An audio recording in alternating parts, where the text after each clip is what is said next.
अस्सलामुअलैकुम वरहमतुल्लाहि ताला बरकातुहू। अज़ीज़ नाज़रीन, उम्मीद है कि आप लोग खैर आफ़ियत से होंगे। अज़ीज़ साथियों, बरोज़ पीर को पूरे मुल्क भर में ईद उल फ़ित्र को बड़ी धूमधाम से मनाया जाएगा और हर तरफ खुशियों का पैगाम जारी किया जाएगा। अज़ीज़ साथियों, ईद उल फ़ित्र आने वाली है और ईद उल फ़ित्र में मुसलमान जो है अपने भाइयों को, अपने अज़ीज़ दोस्तों को, सबको मुबारकबादियाँ पेश करते हैं। यहाँ तक कि इस मुबारक मौके पर हिंदू मुसलमान भी आपस में एक दूसरे को मुबारकबादियाँ पेश किया करते हैं। अज़ीज़ साथियों, ईद उल फ़ित्र का ये वो अज़ीमुश्शान त्यौहार है, वो अज़ीमुश्शान दिन है कि अल्लाह तबारक व तआला इस दिन में रोज़ादारों को इनाम अता फ़रमाता है। अज़ीज़ साथियों, अब बात है ईद उल फ़ित्र की नमाज़ को लेकर। इक़रा हसन का एक बयान जारी हुआ है।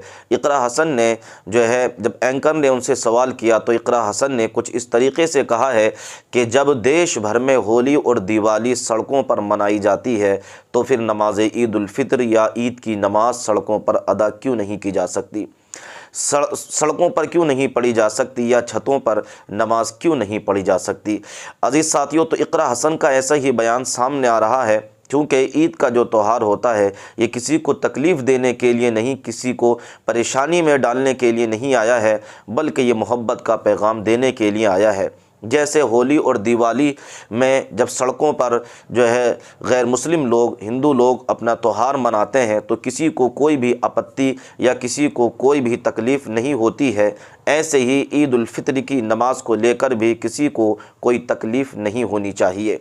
इसलिए कि ये दिन मोहब्बतों वाला दिन है, ये दिन प्यार वाला दिन है, ये दिन इनाम वाला दिन है। आपस में एक दूसरे को मुबारकबादियाँ पेश की जाती हैं, एक दूसरे को रंजो गम में शरीक हुआ जाता है। अज़ीज़ साथियों, आइए मैं आप लोगों को इसी मामले पर इक़रा हसन की एक वीडियो दिखा रहा हूं कि उन्होंने ईद उल फ़ित्र की नमाज़ को लेकर क्या कुछ कहा है। आप लोग इस वीडियो को देखिए, उसके बाद ईद उल फ़ित्र के ताल्लुक़ से आपको मैं बताऊंगा कि ईद की नमाज़ कैसे अदा की जाए और ईद की नमाज़ में हमें क्या क्या करना चाहिए। आइए पहले इक़रा हसन का ये इंटरव्यू सुनिए आप। संभल में ये कहा गया है कि छतों पर या खुली जगहों पर जो है वो नमाज नहीं पढ़ी जानी चाहिए। आप जो आई है जो चीजें आई हैं उसको आप किस तरह से देखते हैं? देखिए, संभल में लगातार एक प्रयोगशाला बनाने की कोशिश हो रही है, एक मजहब के खिलाफ काम करने की कोशिश हो रही है। हम वहाँ पर गए थे, हमारी पार्टी का प्रतिनिधिमंडल वहाँ गया था। वहाँ पर इस तरीके का कोई माहौल नहीं है।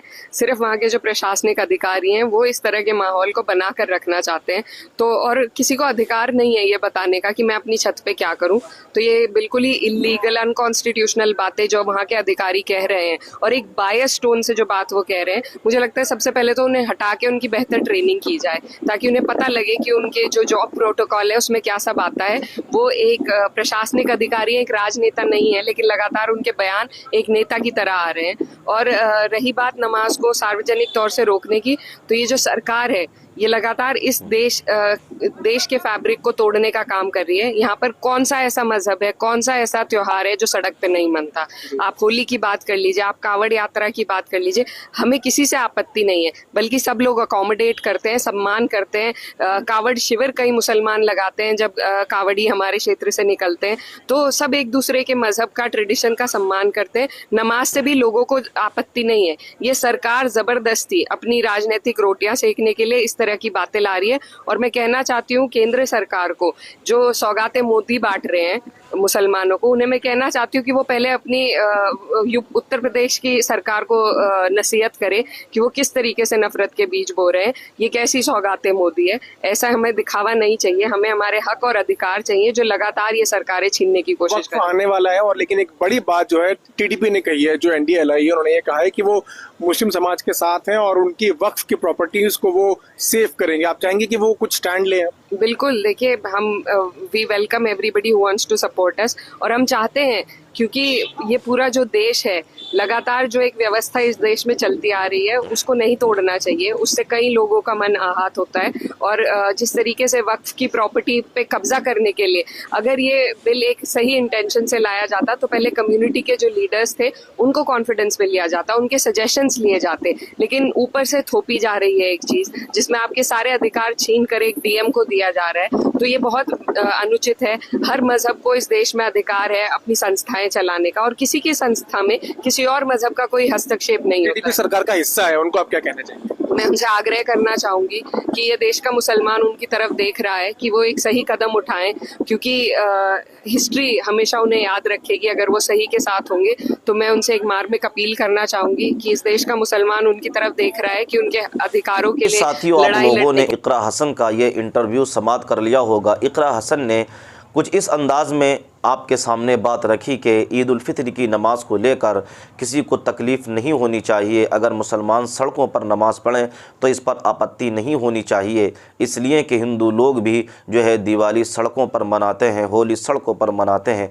कुछ इस अंदाज़ का इकरा हसन का इंटरव्यू था। अजीज़ साथियों, मैं बात कर रहा था ईद उल फित्र की नमाज की। अज़ीज़ साथियों, ये वो दिन है, इस दिन में जो बंदा नमाज अदा करता है, ईद उल फित्र की नमाज़ पढ़ता है, अल्लाह तबारक व ताला अपने बंदे से राज़ी हो जाता है। ईद उल फित्र का तरीक़ा यह है अज़ीज़ साथियों, जब नमाज ईद उल फित्र पढ़ने के लिए जाया जाए तो जिस रास्ते से आप जाते हैं उस रास्ते को चेंज करके नमाज़ पढ़ने के लिए ईदगाह जाएँ।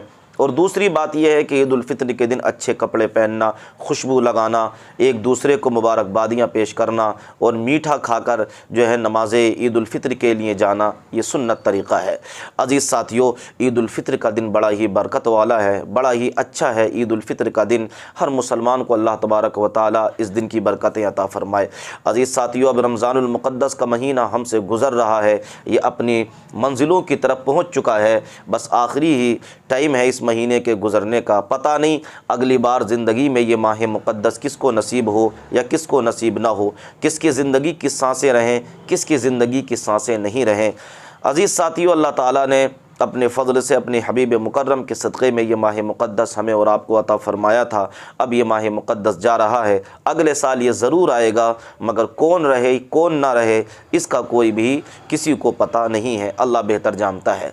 प्यारे नाज़रीन, अज़ीज़ साथियों, तो अपने बच्चों में बैठकर ईद उल फित्र के दिन खाना खाएं और अपने बच्चों के साथ दस्तरखान पर बैठकर खाना खाएं और अपने बच्चों से प्यार करें और उन्हें कुछ न कुछ नजराने ज़रूर पेश करें। अपनी बेटियों को, अपनी बहनों को और अपने जो है समाज की आस पड़ोस में जो आपकी बहनें हैं उन्हें मोहब्बतों का नजराना इस दिन ज़रूर पेश करें अगर अल्लाह ने आपको अता फ़रमाया है। अज़ीज़ साथियों, तो अल्लाह तबारक व ताला से दुआ है कि अल्लाह पाक हम तमाम को इस दिन को खूब अल्लाह ताला नेके लूटने की तौफ़ीक़ अता फ़रमाए। अज़ीज़ साथियों, तो आपको बहुत बहुत मुबारक है ईद उल फित्र की ये मुबारक घड़ियाँ, अल्लाह आपको मुबारक करे और आप लोगों को सलामत रखे। अज़ीज़ साथियों, इस चैनल को सब्सक्राइब करें, लाइक और कमेंट करें। अस्सलामु अलैकुम व रहमतुल्लाहि व बरकातहू।